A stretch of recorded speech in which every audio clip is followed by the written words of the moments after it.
नमस्कार, मी ज्योतिष किचन रेसिपीमध्ये आपले मनपूर्वक स्वागत करते। आज आपण कुरकुरीत शेंगदाणा चिक्कीची रेसिपी पाहणार आहोत। आज आपण उपवासाला चालणारी तसेच लहान मुलांच्या आवडीची कुरकुरीत शेंगदाणा चिक्कीची रेसिपी पाहणार आहे।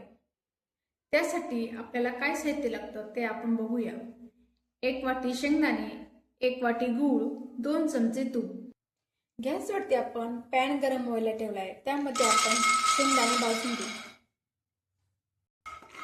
चांगली साल सुटेपर्यंत आपल्याला शेंगदाणे भाजून घ्यायचे आहे।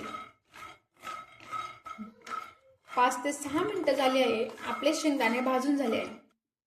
ताटात काढून घेऊ आणि पूर्ण थंड करून घेऊ। आपण साल काढून घेऊ। आता याची आपली साल काढून झाली आहे। आता आपण इथे छान प्रकारे पाकळ करू। ही प्रोसेस आपल्याला आधीच करायची आहे। ज्या पाट्यावरती आपल्याला चिक्की थापून घ्यायची आहे त्या पाट्याला आपण तूप लावून घेऊ। पॅन आपण गरम व्हायला ठेवला आहे, त्यामध्ये आपण 2 चमचे तूप घालू।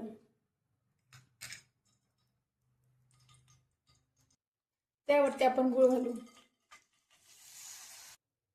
मंद आचेवरती आपल्याला हा गूळ चांगला परतून घ्यायचा आहे।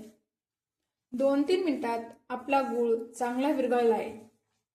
गुळावरती छान प्रकारे असे बबल्स आल्यावरती गूळ आपण 1 मिनिट अजून शिजून घ्यायचा आहे। आपला गुळाचा पाक तयार झाला की नाही कसा बघायचा, तर वाटीमध्ये पाणी घेऊन त्यामध्ये थोडासा गूळ टाकून घ्यायचा। पाकाचा असा कडक आवाज आला तर समजायचं आपला पाक छान प्रकारे तयार झाला आहे। आपल्याला पूर्ण पाक शिजायला 5 ते 6 मिनिटं लागली। तर आपण यामध्ये आता शेंगदाणे घालणार आहोत। व्यवस्थित मिक्स करून घ्यायचे आपल्याला। मिश्रण आता आपण पोळपाटावरती काढून घेऊ।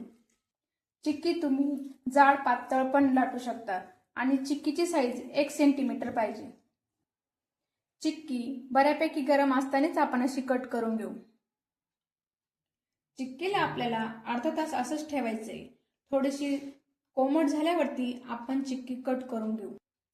अर्धा तास झाला आहे, आपली चिक्की हलकी कोमट झाली आहे, आपण कट करून घेऊ। आता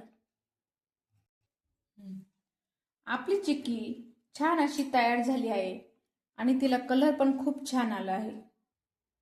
10 ते 15 मिनिटात कुरकुरीत शेंगदाणा चिक्की तयार झाली आहे। तुम्ही जर माझ्या चॅनलवरती नवीन असाल तर नक्की सबस्क्राइब करा।